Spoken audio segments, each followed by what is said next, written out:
আজকের ভিডিওটা একটু ভিন্ন ঘরানার ভিডিও। আমাদের এই মুহূর্তে সারা বাংলাদেশে জাতীয় ফিগার হিসেবে যদি আমরা কাউন্ট করি, ডাকসুর ভিপি, জিএস বা এজিএস যারা আছেন, এদের মধ্যে আলোচনায় সাদিক কায়েম এবং ফরহাদ, এই দুজনের লাইফের যে উত্থানটা খুবই নাটকীয়ভাবে জীবন তাদেরকে ঢেলে দিয়েছে। তবে তাদের অক্লান্ত পরিশ্রম, প্রচেষ্টা, জীবনের সাথে সংগ্রাম করা, আওয়ামী লীগের ওই শাসনামলে নিজেদের রাজনীতিকে টিকিয়ে রাখা, এর পরবর্তী সময়ে হঠাৎ করে সামনে আসা এবং আজকের দিনে একটা জাতীয় নেতার পর্যায়ে তাদের যেই সম্মান বা ছাত্রছাত্রীরা তাদের উপর যে আস্থা রেখেছে, এই যাত্রাটা আসলে কতটুকু সোজা ছিল চলুন দেখি। তবে সাদিক কায়েম এবং ফরহাদের মধ্যে একটা কমন মিল হচ্ছে, দুজনেই একই এলাকার কাছাকাছি একই প্রতিষ্ঠানেও পড়াশোনা করেছেন। আর আজকে দিন শেষে দুই বন্ধু এসে সামহাও এই জায়গাটাতে নিজেদের অবস্থান নিয়েছেন। তো প্রথমত সাদিক কায়েমের ইউনিভার্সিটিগত কেরিয়ার যেটা, সে হচ্ছে রাষ্ট্রবিজ্ঞান বিভাগের ছাত্র।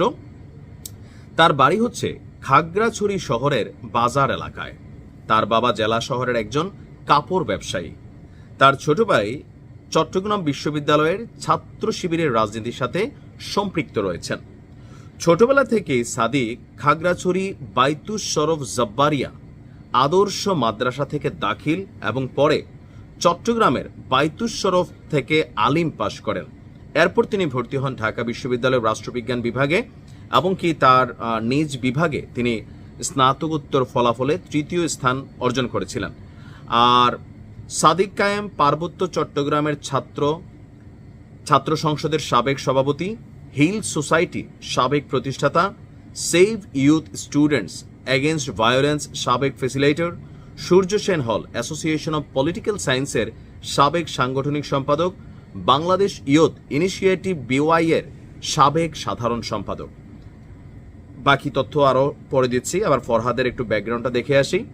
ফরহাদ হচ্ছে এস ফরহাদ, যিনি জিএস হয়েছেন, ঢাকা বিশ্ববিদ্যালয়ের সমাজ কল্যাণ এবং গবেষণা ইনস্টিটিউটের শিক্ষার্থী।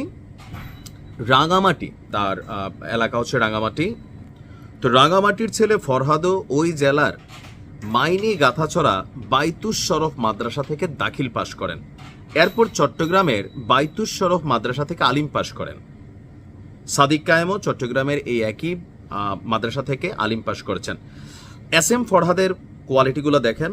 ঢাকা বিশ্ববিদ্যালয় ডিবেটিং সোসাইটির নেতা, জসিমউদ্দিন হলের আবাসিক শিক্ষার্থী, জসিমউদ্দিন হল ডিবেটিং ক্লাবের দায়িত্বে ছিলেন।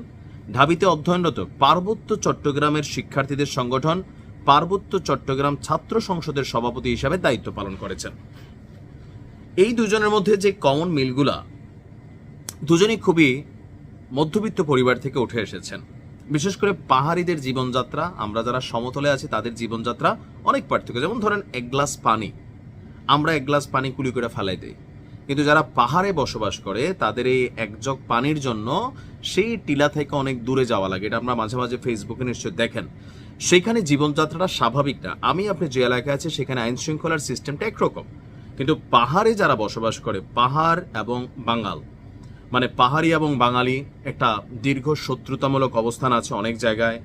পাশাপাশি পাহাড়ে বিভিন্ন সন্ত্রাসী গোষ্ঠী আছে।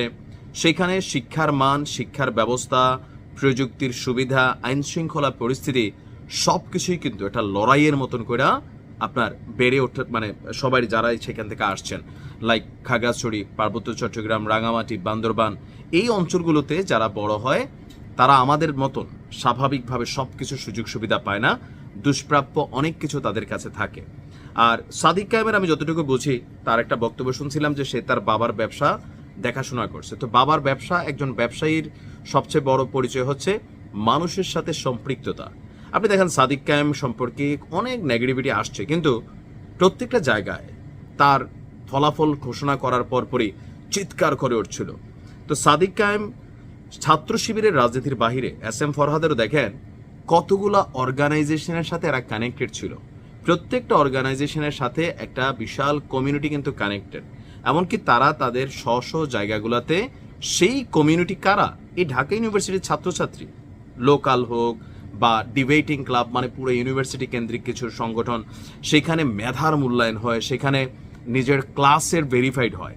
তো এই জায়গাগুলো থেকে সাদিক কায়েম বা শিবিরের যে প্যানেলটা, আবার যদি আপনি ধরেন মহিউদ্দিন খান, আপনি তার রেজাল্ট দেখেন, ঢাবির লোক প্রশাসন বিভাগের 18-19 সেশনের শিক্ষার্থী, স্নাতকে 3.93 সিজিপিএ পেয়ে এককভাবে প্রথম শ্রেণীতে প্রথম হয়েছিলেন। মাস্টার্সের ফলাফলও 3.97 পেয়ে প্রথম হয়েছিলেন। তো এই লেভেলের মেরিট পোলাপাইন আপনার বুঝতে হবে যে পড়াশোনা, ব্যক্তি জীবন অথবা বেড়ে ওঠা বা সামাজিকতা, এই জিনিসগুলোতে তারা এত বেশি মানুষের সাথে কানেক্টেড হয়েছে যে শুধুমাত্র ছাত্র শিবির দেখে যে ভোটগুলা পাইছে তা না, ব্যক্তি ফরহাদ, ব্যক্তি সাদিক কায়েম, ব্যক্তি মহিউদ্দিনরা ভোট পেয়েছে। আর আমাদের অন্যান্য রাজনৈতিক দলের যেটা হয়, মন্ত্রী, এমপি, অমুক তুমক, প্লাস মাইনাস থেকে কিন্তু একটা কানেক্টিভিটি চলে আসে।